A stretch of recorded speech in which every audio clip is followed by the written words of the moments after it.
Pues don Jaime, don Pedro María, don Jaime, y ahora toca, soy una mujer de caballero, dama de caballeros bien servida, porque ahora le toca el turno a don José Ortega, que ya está en sus quintillizas esperando en el Facebook, pues en el Facebook. Buenas noches, quintillizas. Que hoy nos quiere hablar sobre el árbol de la vida. El árbol de la vida, el árbol con de la raíces vida. incluidas, Casi solo va a hablarse por las ramas. Casi nada. Bueno, eso usted verá. Si se va por las ramas, usted la agarra. Que el otro día decía que cómo es que no está usted en sus conversaciones. Digo, no, porque tenía mucho trabajo y tenía muchas cosas que hacer. La web que no se acaba.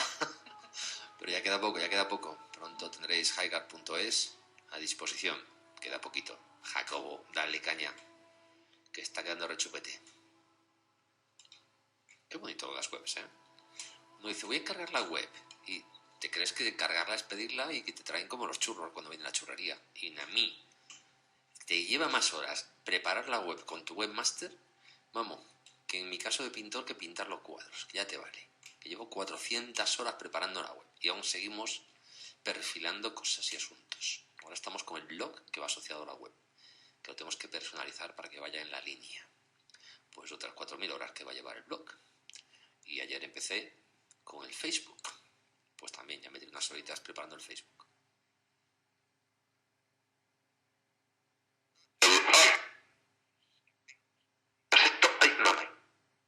Ya solo tengo una oreja, la otra me he perdido como Van Gogh. Soy el primer locutor de radio con una sola oreja. A ver, ya estamos. Don José, ¿usted nos oye? Te oigo muy bajito. A ver, ¿ahora mejor? No. Buenas noches.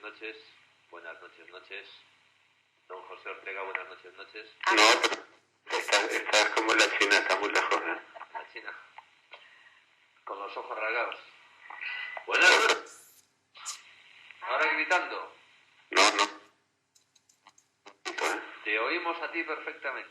Pues qué suerte. Pues sí, como si estuvieras aquí mismamente. Pues yo no es recíproco. El cariño sí que lo es, pero la audición no. Ahí está, ese mi niño. Hablaremos gritando. Por la ventana, ¿para qué queremos la radio? Bueno, eso es otra cosa, ¿eh? A nosotros te oímos muy bien. Pues, no sé, yo es que el diálogo va a ser un poco dificultoso para mí porque escucho muy bajo, ¿eh? Pues no dialogamos. A ver, ¿ahora mejor? Sí. Ahora mejor. ¿Y ahora Jaime también mejor? A ver. Hola. Sí, también muy pues bien. ya está. Si mal. solo es cuestión de cogerle el punto. Si es que la radio esta tiene duende. Y de repente no tocas nada y se va todo al traste. Es como los De repente- bizcochos, como no le cojas el punto, se te viene abajo. Pues sí. Bueno, a lo que le vamos a coger el punto hoy un poquito es a su árbol de la vida, ¿no, don José? Sí, vamos a intentarlo a ver qué sale de aquí, del árbol de la vida. Bueno, tiene usted a las quintillizas ya al pie del cañón, ¿eh? Las quintillizas son incondicionales y son personas muy valiosas que están apoyando mucho y están haciendo un estupendo trabajo por los libros, por la literatura. De eso estábamos hablando hace un ratito con nuestro otro abogado en casa, que efectivamente la gente tiene que dedicar eso, tiempo a la creatividad y ayudar a los demás a que expandan también sus cosas, ¿no? Es una forma generosa, altruista. Ayudar a los demás a conseguir sus fines en la vida es algo que curiosamente tiene dicho Deepak Chopra, que nos ayuda a nosotros, que ayuda a desarrollar la abundancia en nuestra vida. De todas las recetas que da en cuanto a actitudes en la vida, son varias en un repertorio que tiene en su libro Cómo crear abundancia. Esta es una, curiosamente, que es la de ayudar de manera incondicional y altruista a otros a que consigan sus objetivos, y ellas lo están haciendo. Una sabe mucho de eso, y Jaime también, y usted también. ¿Sabes, eh? Somos, además de las quintillizas, todos los demás también. Sí. Yo pienso que además eso da mucha buena onda a la vida de cada quien, porque uno se siente una persona pues útil, ¿no? También. Bueno, ¿y cómo? Yo creo que ese es un sentimiento muy natural que está tapado por cómo nos fuerza esta sociedad tan competitiva en la que estamos viviendo para adoptar otras actitudes distintas que son mucho peores, que son mucho más crueles y más inadmisibles. Pero yo creo que debajo de todo eso, si nos dejaran en paz, posiblemente en todos, no solo en algunos, sino en todos, florecería ese sentimiento natural que produce plenitud, ¿no? Y que produce bienestar y que produce felicidad, que es el sentimiento de hacer algo por los otros. Esto yo creo que es algo que si lo dejan nace solo. Pues vamos a hacerle la preguntita. ¿Cómo surge el árbol de la vida? El árbol de la vida es una novela que surgió como consecuencia de un proceso muy largo en mi vida de seguimiento de los mitos mesopotámicos y del mito de Gilgamesh, sobre todo. Pues yo ya he comentado algunas veces que había escrito la única novela que hay en español sobre el mito de Gilgamesh, que es Gilgamesh y la muerte, y estaba bastante familiarizado con todo lo que gira en torno a esa ansia por la inmortalidad, y había hecho pues unos cuantos acercamientos de distintas ópticas al mito de Gilgamesh, desde el audiovisual, desde los artículos científicos también y todo esto, y entonces quería escribir algo que fuera de una aventura, una historia contemporánea sobre la inmortalidad, que sucediera no en el mito, porque ya he escrito muchísimo de mitología Coles, son 1000 folios de mitología mediterránea hecha novela, y quería escribir algo que fuera contemporáneo, que fuera de ahora y que tuviera que ver también con el mito de la búsqueda de la inmortalidad. Y esto pues me lo empezó a sugerir unos compañeros de arqueología. Yo estudié arqueología en Murcia, y entonces iban a excavar todos los veranos a Oriente Medio y querían que fuera con ellos, y yo no podía, pero me empecé a ambientar en el tema de esas excavaciones, de esas campañas de excavaciones. Ellos iban a Siria. Yo al principio escribí la novela empezando en Siria, y después me pareció juicioso situar la acción en Irak, en la ciudad de Uruk. De esto creo que hemos hablado ya en algún otro momento. Ya que hablas de Siria, ¿qué opinas tú de la situación que hay ahora mismo allí? ¿Por qué piensas tú que se está dando eso? Por todos los secretos. A mí no me convence mucho todo el tema de la primavera árabe. No estoy muy convencido de que sea un movimiento espontáneo ni auténtico. Y lo que está pasando en Siria supongo que es lo mismo que pasó en Libia y lo que ha estado pasando en otros sitios, que aunque realmente pues en Egipto ha dado lugar a un gobierno de los hermanos musulmanes y de este partido, pero en general yo creo que como panorámica de fondo pues posiblemente tiene mucho que ver con la expansión del nuevo orden mundial y con su conquista política, económica e ideológica pues del resto del mundo que le quedaba por conquistar, por un motivo muy sencillo, y es que tú no puedes comprar un país si no hay democracia en ese país. Para comprar el país pues tienes que comprar sus partidos políticos, y para comprar sus partidos políticos tiene que haber una democracia para que esos partidos políticos dependan de ti si tú les financias sus campañas electorales. Si hay una dictadura, sea la de Al-Assad o sea la de Gaddafi o cualquiera de ellas, pues digamos que tú puedes corromper a los reyes, a los políticos, a los ministros, pero tienes que ir uno a uno y tienes que ir a salto de mata si es que eres un corrompedor de jefe de Estado, me refiero. Pero fíjate tú de qué manera tan peculiar y tan curiosa no hay una primavera árabe en Marruecos. No la hay. Y si no hay una primavera árabe en Marruecos, como la está habiendo en todos los sitios que no son del gusto de los Estados Unidos, muy posiblemente por una cuestión de geoestrategia, porque este país pues es soberano de la mitad del estrecho de Gibraltar. Y entonces ahí no nos podemos permitir ningún chiste ni ninguna aventura que pudiera quizás desembocar en un régimen islamista por un quítame allá estas bajas de la revolución, y que nos podríamos encontrar con un problema. Yo una vez me decía un comisario de policía muy comisario y muy policía y muy bien informado, que el rey que había antes allá en Marruecos era un agente de la CIA. No sé si era una exageración o era una pura descripción de la realidad, porque con esta gente nunca se sabe, pero me lo soltó así. Y posiblemente pues pienso que ese motivo geoestrategia hace que allí no pase nunca nada, que no haya nunca ningún problema, y en cambio pues que estos otros hermanos árabes o musulmanes pues que tengan todos los problemas del mundo. Y no tengo mucha confianza en general en que eso sea para conseguir una democracia auténtica, sino que será, calculo yo, para conseguir una democracia falsa.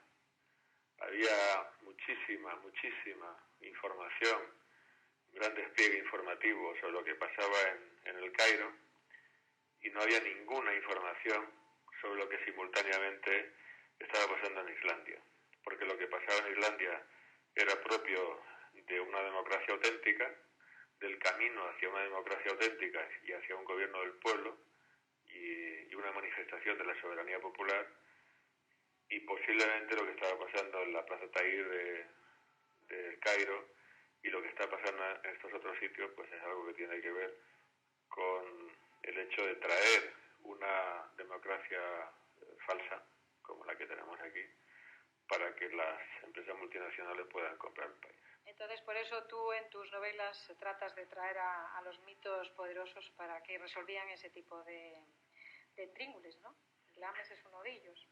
En esta novela hay también mucho de esto, porque curiosamente esta es una novela, El árbol de la vida, es una historia en la que se entremezcla una inquietud, que es la inquietud por la inmortalidad, como la que tuvo Gilgamesh en su momento, porque es un tema que aparece en la novela, aparte de que es el mito de Gilgamesh, aparece como paisaje de fondo y como ambiente, pero también en esta novela lo que se está contando es un suceso que tiene mucho que ver con todo lo que está pasando en el mundo, que, bueno, en el mundo están pasando muchas cosas, hay muchos procesos que están abiertos y hay uno que yo creo que es un proceso que está en la superestructura de todo, que es la lucha por la conquista de la conciencia de las personas.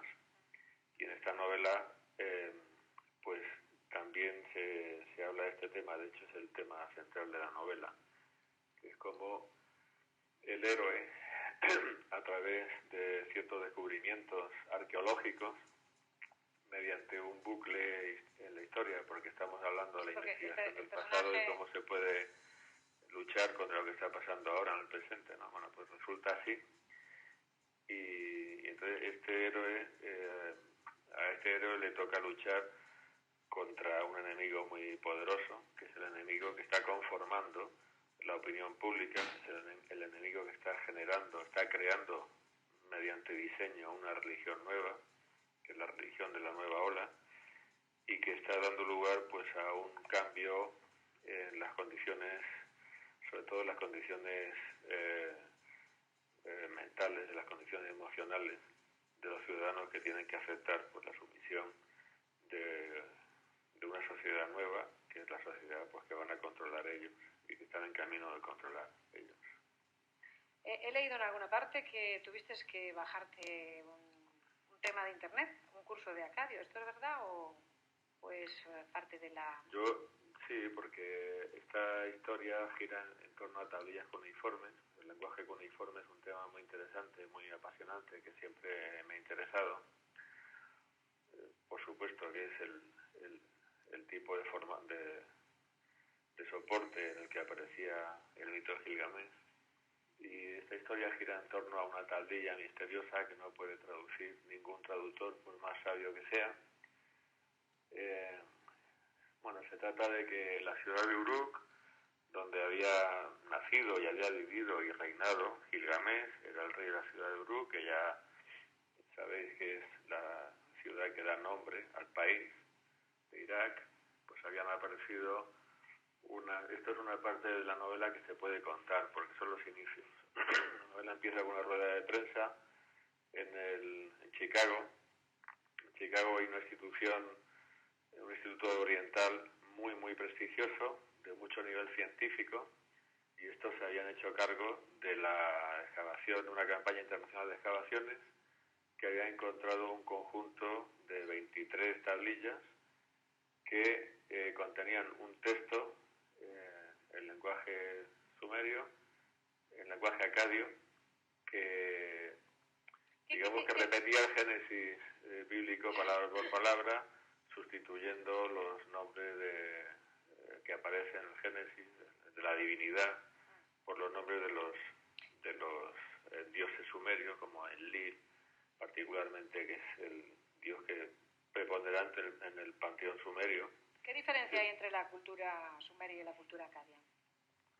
Pues la diferencia entre la cultura sumeria y la cultura acadia es una diferencia muy marcada, porque la cultura acadia es una cultura semita que se inscribe en un conjunto de pueblos que están instalados en esa zona en los cursos medianos y altos del Tigris y Éufrates, y que desarrollaron pues toda la cultura clásica de Oriente Medio. Son semitas los acadios, son semitas los babilonios, son semitas los asirios, son semitas los ugaríticos, los fenicios, y después todas las colonias que establecieron esto en el norte de África, estos son también semitas, Cartago, Sin embargo, los luego sumerios Cartagena. no se sabe muy bien de dónde proceden, ¿no?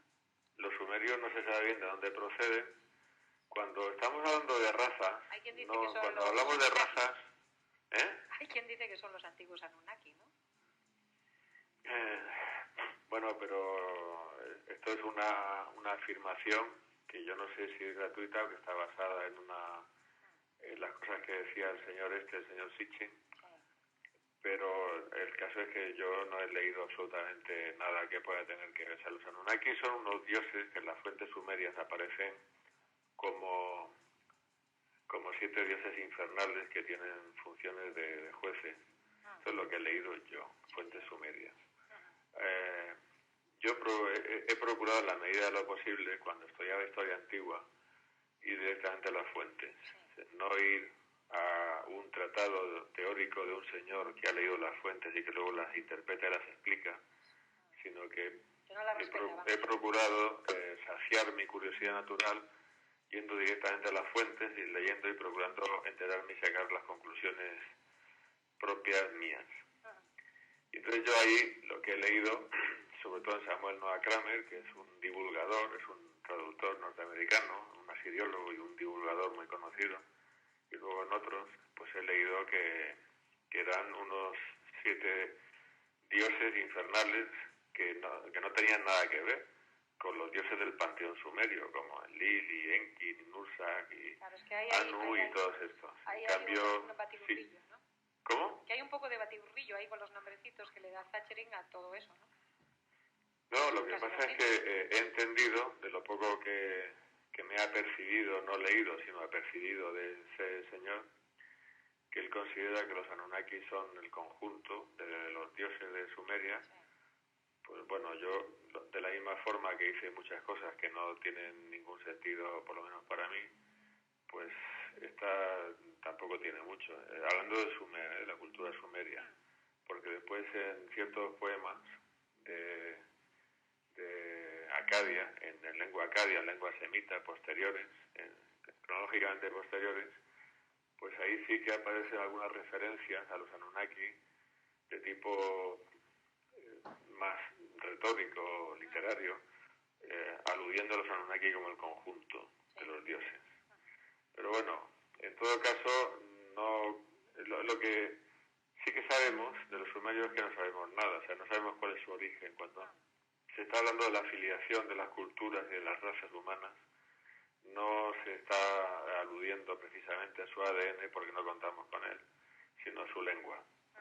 Cuando se habla de pueblos indoeuropeos, se está hablando de lenguas indoeuropeas. No estamos hablando de rubios altos de ojos azules, sino de portadores de una lengua que tiene una raíz común, que son las lenguas indoeuropeas. Y cuando hablamos de semitas, estamos hablando también de una lengua. Curiosamente, los judíos y los árabes son racialmente bien del mismo tronco, y sus lenguas pues son lenguas semitas también, lo mismo que ellos son semitas. En cambio, los sumerios, pues estos no se sabe dónde han aparecido. Son un pueblo que se llamaba a sí mismo el pueblo de la cabeza negra, y no se sabe por qué, no se sabe lo que quiere decir esto. Sus sacerdotes iban rapados ritualmente, pero esto no tiene nada que ver con la cabeza negra. Sí que es cierto que aparece mucho en los textos sumerios una alusión a los dioses, que sí que podía dar base a estas alucinaciones que hay de los Anunnaki, y es que aluden al momento remoto de la creación, al momento cuando se originó la cultura o cuando se originó la humanidad, y aluden a ese momento como el momento remoto en el cual cuando la realeza bajó de los cielos. Cuando la realeza bajó de los cielos. Esto es comúnmente interpretado como cuando los dioses bajaron de los cielos. Y es muy fácil que las personas que tienen más imaginación, digamos, pues que lo interpreten como cuando los astronautas bajaron de los cielos, ¿no? Y le llamaron los dioses y todo esto. Oye, hay una historia de amor también, ¿no? Que en tu libro del árbol de la vida. Hay personajes femeninos e historias de amor. ¿Toda novela tiene que tener estos ingredientes o es porque...? Pues no hace falta que una novela tenga estos ingredientes, porque una novela, pues lógico, la puedes escribir mientras no sea un tronco y no sea aburrida, pues tú puedes... Lo que pasa es que en esta novela, pues sí que lo hay. En esta novela hay el héroe, que es el arqueólogo que va de acá para allá, piensa mucho y valora mucho las cosas, y asistimos a sus relaciones con estas señoras a través de sus emociones y de sus pensamientos. Entonces aquí hay una señora que por cierto, luego lo contamos si quieren, es un personaje que se me apareció, o sea, cobró vida y se me apareció después de un día en Cádiz, se me apareció este personaje. Es el personaje de Gloria. Primero lo escribes y luego se te aparece. Sí. Caray. Sí. Pues son dos personajes femeninos. El personaje de Gloria, que es una mujer joven, un operador de cámara suiza, que estaba haciendo un documental sobre la excavación que había en Uruk. Y otro personaje es Artemis, que es una bellezón, que es una restauradora, traductora también, y bueno, es griega. Y a mí me pasó una cosa con esta chica, Gloria. Esta es una mujer que tiene unos 30 años, delgada, pantalones vaqueros, camisa, fuma, va con su cámara de vídeo para acá y para allá. Como he dicho, ella era realmente pues directora de cortometrajes de ficción. Le encargaron que hiciera el documental sobre las excavaciones en la casa del escriba en Uruk, y estuvo allí y pasó lo que pasó. Rubia, pelo corto, con gafas. Las gafas de Gloria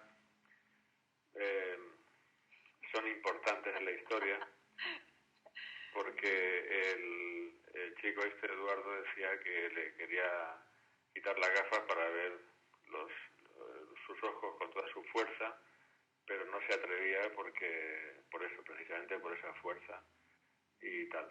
Bueno, pues entonces estaba yo un día, era noviembre de 2008, yo ya había terminado de escribir hacía mucho tiempo las primeras versiones de esta novela, dando una conferencia en un hotel en la provincia de Cádiz, y resulta que me mandó una cadena alemana, un equipo de televisión, para que me siguiera ese fin de semana y hacer también un documental sobre los rollos que me traía yo con la ley de costas.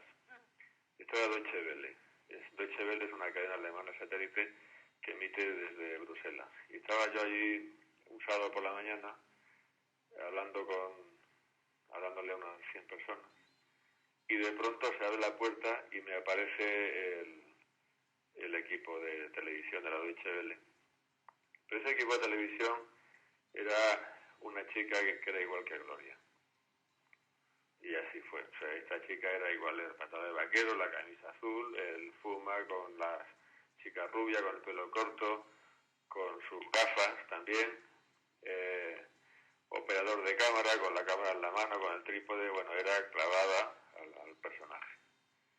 Y en carácter también, ¿no? Porque era muy buena persona, y yo flipaba porque no decía, bueno, ¿qué pasa aquí, no? Porque ¿esto qué es?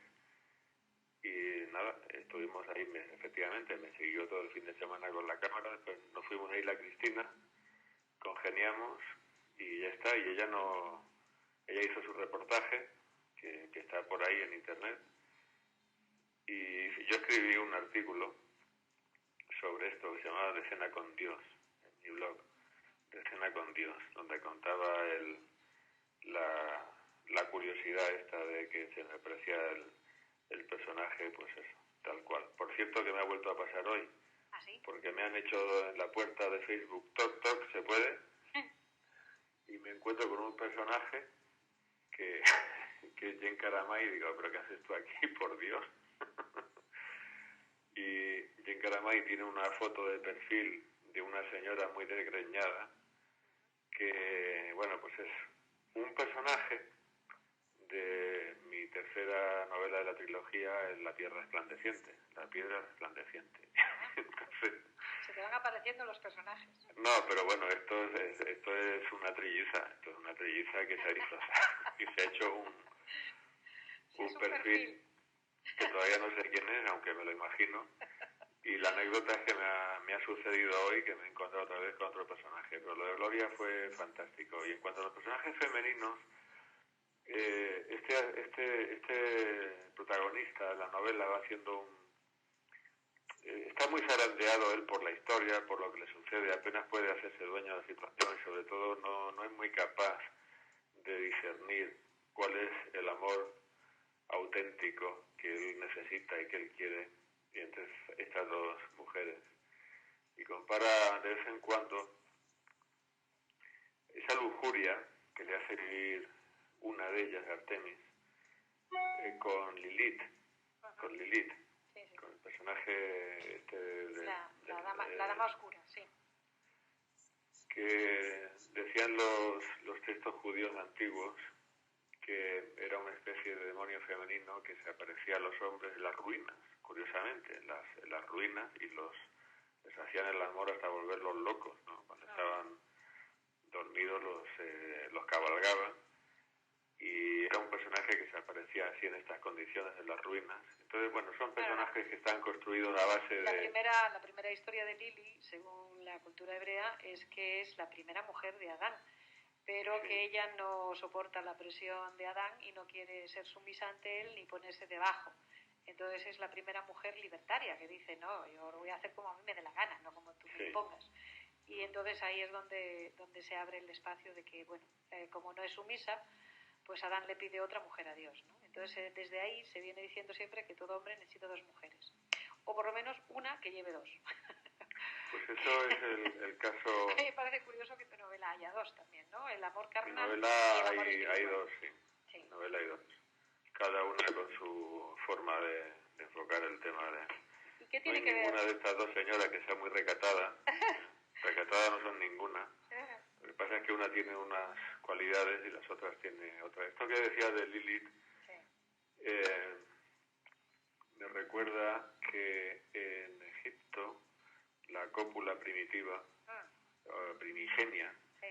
entre la tierra Geb y el cielo Nut, es una cópula en la cual la mujer está encima Claro. y el hombre está debajo. Sí, sí. La mujer Cosa- representa el cielo. Sí, cosa que leí una vez que no sé si es el Corán el que lo prohíbe, y una vez leí algo que decían, o en el Corán o dentro del mundo musulmán, decían, maldito el que haga de la mujer cielo y del hombre tierra, aludiendo a esta forma de... Sí, a la postura erótica. Porque realmente son muchas las culturas en las cuales el origen mítico del universo es una cópula primitiva, de la que nace el mundo entre el cielo y la tierra. Claro. Efectivamente. Pero, sin embargo, las palabras que denominan cielo y tierra, femenino masculina, la palabra cielo es femenina, mientras que la palabra tierra es masculina. Curiosamente, ¿no? Parece ser como que hay una necesidad de que lo femenino, no tanto la mujer, sino que lo femenino quede debajo de lo masculino. No sé por qué. Puede ser porque así va mejor para el sistema, pero no es la realidad intrínseca del universo. La verdad Bueno, que no. lo que pasa es que la diosa por excelencia, la gran diosa mediterránea, que no es una diosa que tenga un nombre, sino que es el concepto de la mujer divinizada, se asimila a la tierra por un motivo muy obvio, y es que la tierra da fruto lo mismo que la mujer. Al hombre no le pasa esto. La mujer está, la diosa femenina, aparte de que está identificada fuertemente con la estrella Venus, a través de Istar, Esther y bueno, y todas estas, y Nana y todas ellas, y Tanit, pero sobre todo en las versiones más primigenias del Neolítico y del Paleolítico, la tierra es la mujer y la mujer es la tierra. Estos son los cultos más antiguos. ¿Por qué dices que esta novela se ha vuelto profética con el tiempo? ¿Tiene que ver con lo que está pasando en el mundo hoy? ¿Cuál es la cuestión? La novela se ha vuelto profética con el tiempo porque yo esta novela terminé en su primera versión en 1999, ya han pasado algunos años. Y cuando yo la escribí, estaba apenas intuyendo el proceso de manipulación de la mente, que después se ha centuplicado. Pero no sé, es que también hay algunos elementos sueltos en la novela. Por ejemplo, hay un personaje que es un cantante de rock, que es uno de los personajes secundarios que aparecen por ahí en la historia, pues que se deja seducir. Este es un personaje que estaba siendo, digamos que, vamos a decir que instrumentalizado por los que estaban fabricando esos nuevos conceptos religiosos, pues como un líder espiritual, pero de manera un poco, digamos, un poco artificiosa y bajo diseño también, como todo, ¿no? Este personaje se llama John Craven. Yo cuando escribía sobre John Craven, pues lo que tenía en la mente era Michael Jackson. John Craven es un mulato, es un hombre joven, que es un ídolo de masas, que se le fabrica una biografía mítica, una biografía que también corre en paralelo a la biografía del propio Jesús,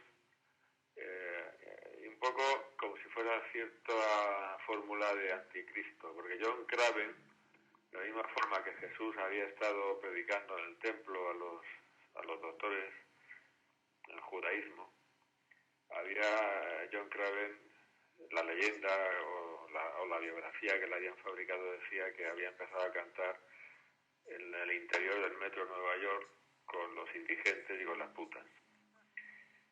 Y el destino que ha sufrido, que sufre John Craven, pues no debería yo contarlo aquí, pero digamos que se parece extraordinariamente al destino final que sufrió Michael Jackson. Y por esto y por otras cosas, pues yo he visto que la novela se ha ido tornando profética. Yo lo que tenía en los 90, cuando escribí la novela, era una sensación pues de que las cosas no iban bien y de que la conciencia del hombre no era libre.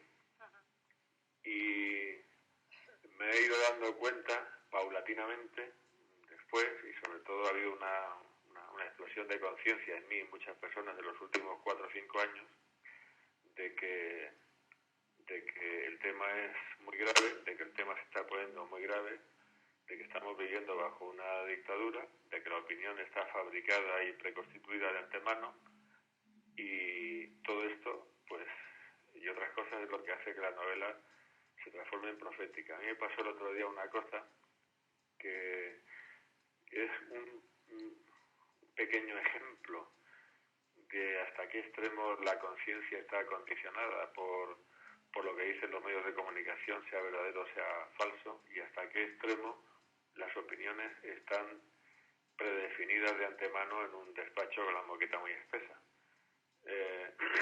Yo tenía un documental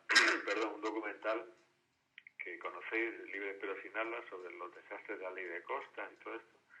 Y el otro día me encontré con que había una persona que ponía un comentario ahí que decía que muy mal, que el documental era demagógico y que estaba fatal esto de que la reforma de la ley de costas iba a rebajar la protección de los 100 metros a los 20 metros, creyéndose que el dominio público, que es la zona protegida, se iba a quedar, como es lo que piensa mucha gente, de 20 metros de la orilla hacia el mar. Bueno, esto era el comentario que yo vi. Y me fascinó, o sea, me fascinó, porque eso de que la protección va a bajar del océano a los 20 metros, eso no es cierto, es mentira, es un infundio, y sin embargo es un infundio que ha sido difundido por el diario El País, que lo publicó en primera plana así, en esos términos, porque quiso hacerlo. Yo con eso no me meto, no digo que en fin, eso es otra discusión, que esté bien, ni que esté mediano, ni que esté regular. Lo que sí que digo es que no es cierto y que salió así en esos términos en primera plana, y que yo desde entonces estoy recibiendo continuamente llamadas. El otro día, no sé si cuándo fue, el jueves, hice una entrevista con La Sexta, otra vez, para explicar que eso no era así y que es mentira y que es una mala interpretación o directamente una falsedad. Bueno, es que no puedo, o sea, no puedo.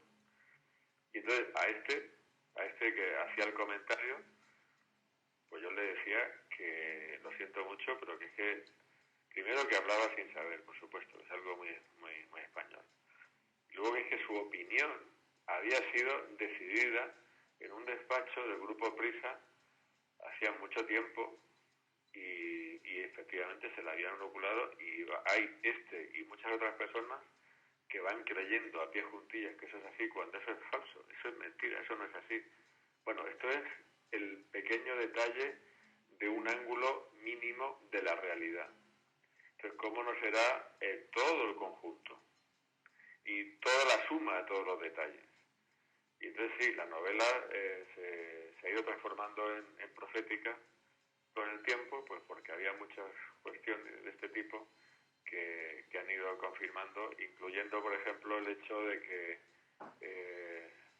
hay algunos expertos en el pensamiento crítico, como Esteban Cabal, pues que sin ningún tipo de duda publica que la nueva ola es la religión del nuevo orden mundial. El nuevo orden mundial está intentando generar una religión nueva cuyos resortes pues sean controlados por ellos, y una religión nueva que confunda a Dios con el hombre y al hombre con Dios. Y ahí pues habría mucho que hablar, sobre todo mucho que hablar por personas que sepan más que yo, pero es que esto también era el tema de la novela El árbol de la vida, y me ha producido satisfacción, ¿no? Leer en el libro de Esteban Cabal, Gobierno Mundial, que uno de los aspectos, una de las facetas de la dominación y de la dictadura que viene, que está en camino, que ya tenemos, es una nueva religión. ¿Tú crees que la religión convencional está siendo, por lo tanto, atacada por esta otra manera de exponerse? Yo creo que hay muchos motivos para ser muy crítico con la religión convencional, Pero en realidad la New Age, que como se le llama, que es un movimiento que aparece por los años 60 o un poquito antes, es una cuestión de mezclas de muchas cosas, ¿no? O sea, la New Age es muchas cosas. No es solamente un tema religioso, sino que también es un tema cultural, educacional y demás, ¿no? O sea, entra muchas cosas ahí, ¿no? Sí, en el caso del árbol de la vida, me parece que este es un pasaje que lo suprimí.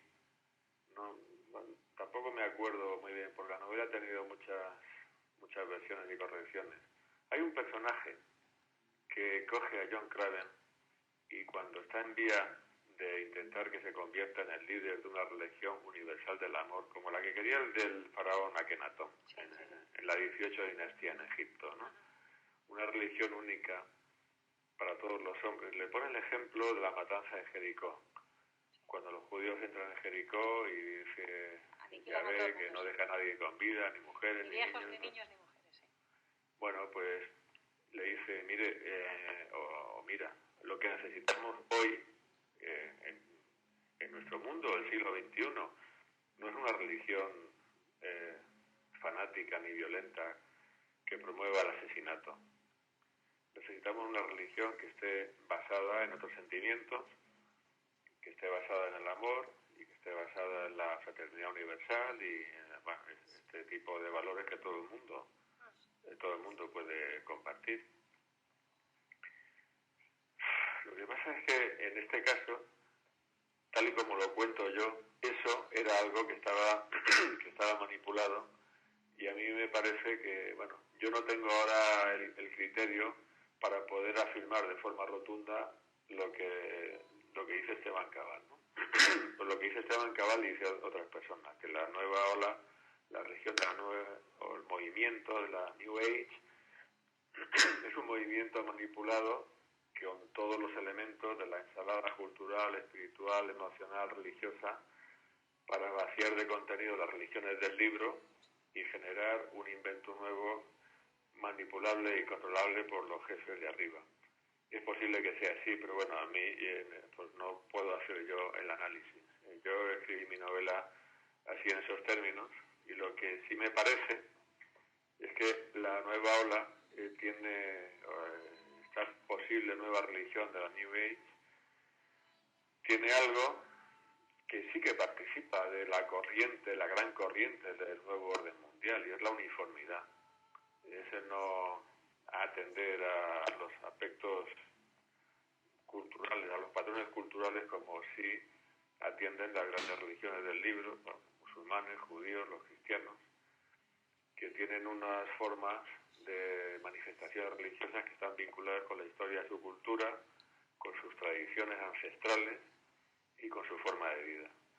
La uniformización mundial y universal que quiere el nuevo orden mundial en todos los aspectos de la realidad, pues también se manifiesta posiblemente en una forma de culto naturalista que no contiene ninguna adherencia cultural tradicional, sí, y que se puede transponer a cualquier rincón del mundo, del universo, ¿no? Con las mismas ideas, con los mismos conceptos. Eso no es ni bueno ni malo, ¿eh? Pero eso es lo que es. Yo me referí en su momento a la reforma de Akenatón. Me puedo imaginar la desorientación que pudo generar en su momento un sujeto que por primera vez proclama un Dios universal. No un Dios tribal, porque... Por cierto, sabes que hay una leyenda que dice que Akenatón no era un hombre, sino que era una mujer. Es más, los papiros que hay en el Cairo demuestran que tenía pechos. En casi todos los papiros de Akenatón se le ve con pechos. O sea, muy rarito el Akenatón. Hay quien dice que no era un hombre, sino que era una mujer. Lo que pasa que... Akenatón... Ahí están los papiros, con los diseños y los dibujos de aquellos tiempos.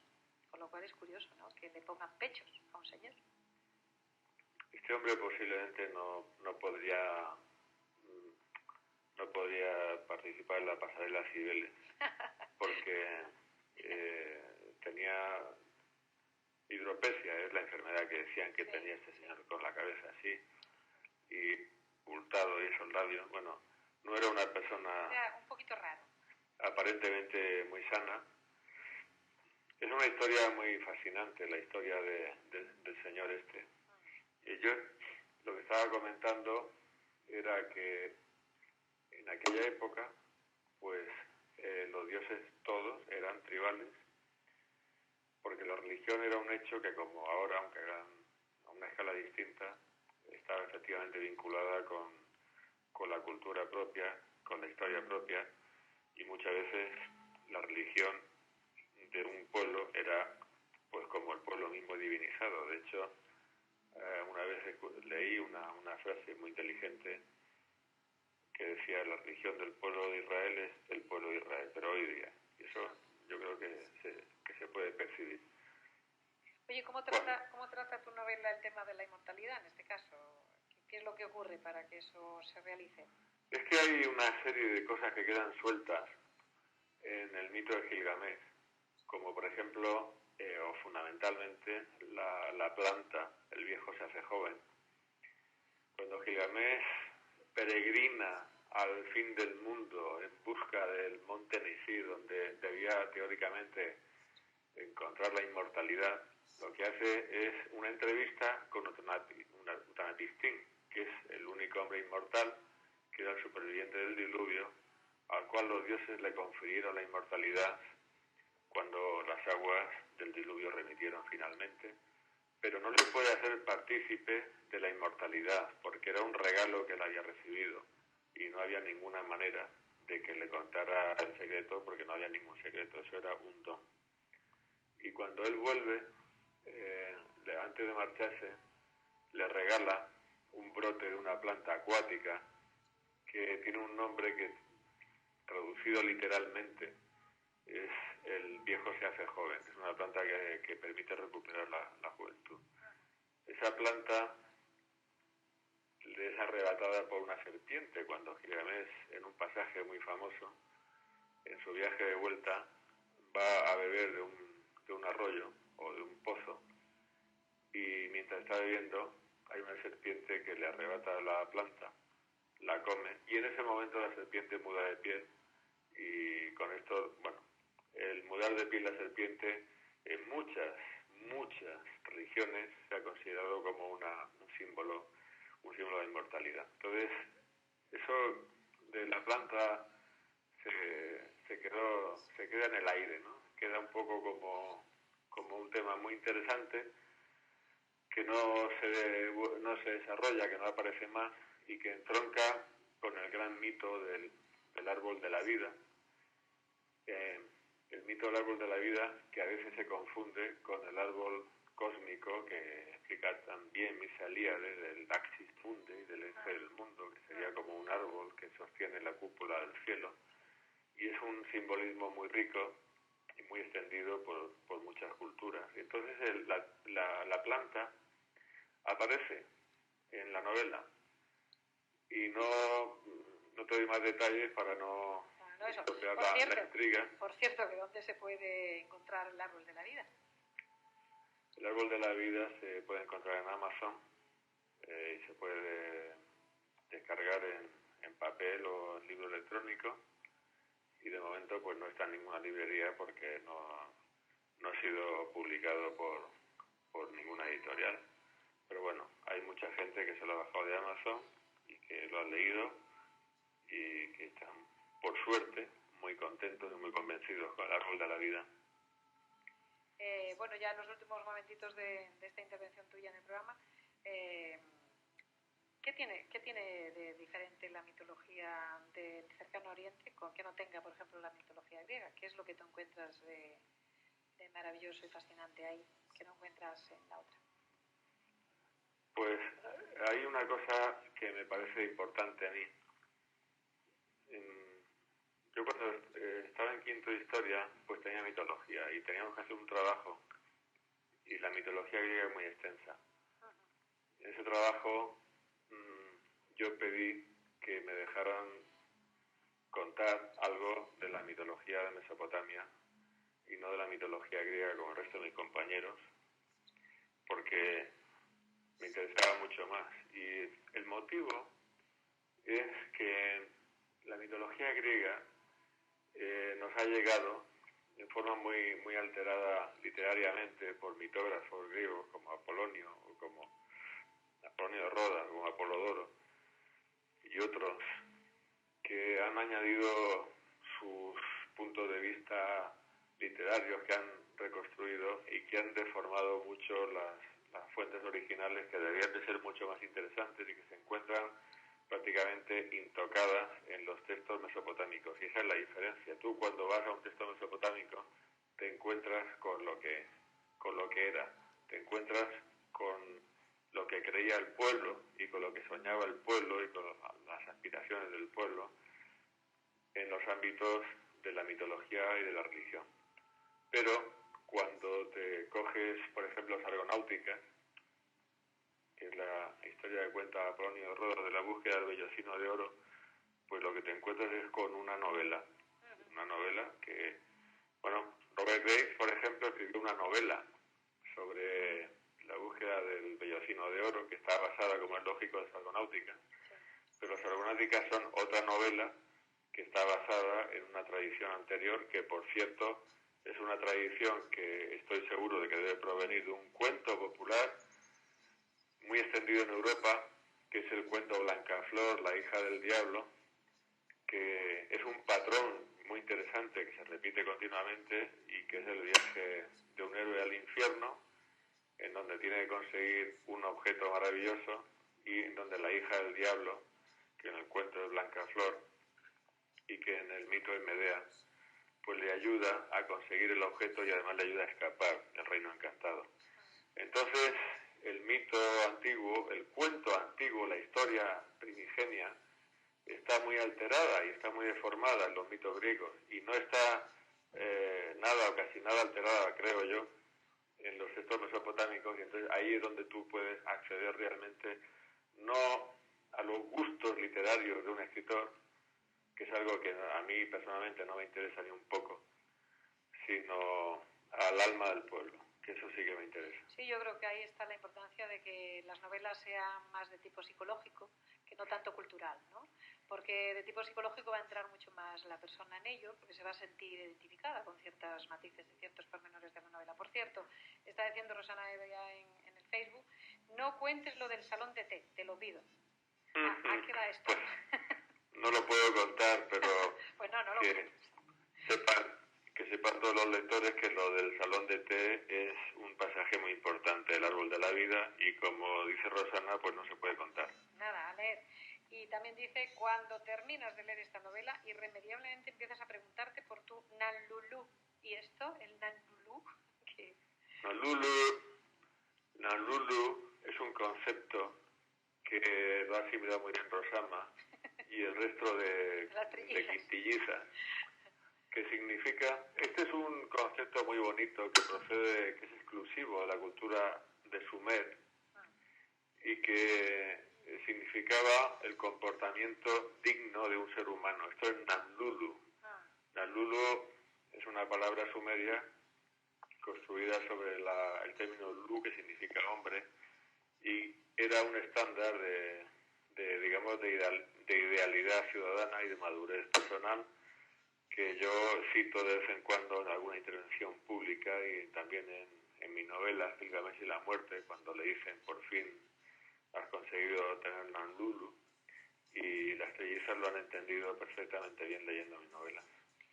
Pues esperemos que esa integridad y esa irreprochabilidad se expandan por la tierra y que si tiene que venir una de esas cosas tremendas, porque estemos todos preparados con la integridad bien colocada para no dejarnos, pues no sé, como embaucar por cantos de sirenas, ¿no? Ojalá que sea así. Te emplazamos para el próximo lunes, si os quiere, que nos cuentes esas cosas que tú sabes y que interesan a nuestros oyentes. Así que muchas gracias, don José. Muy bien, buenas noches y un saludo para todos. Buenas noches. Muchas gracias a ti por lo que comentas y lo que dices. Y emplazar a nuestros amigos para que entren en Amazon y se bajen esos libros y los puedan tener para poder saborear todas estas historias profundas de la antigua Mesopotamia, ese lugar que a mí me fascina y que me parece que nos debería fascinar muchísimo más a todos. Muchas gracias, don José. Muchas gracias. Buenas noches.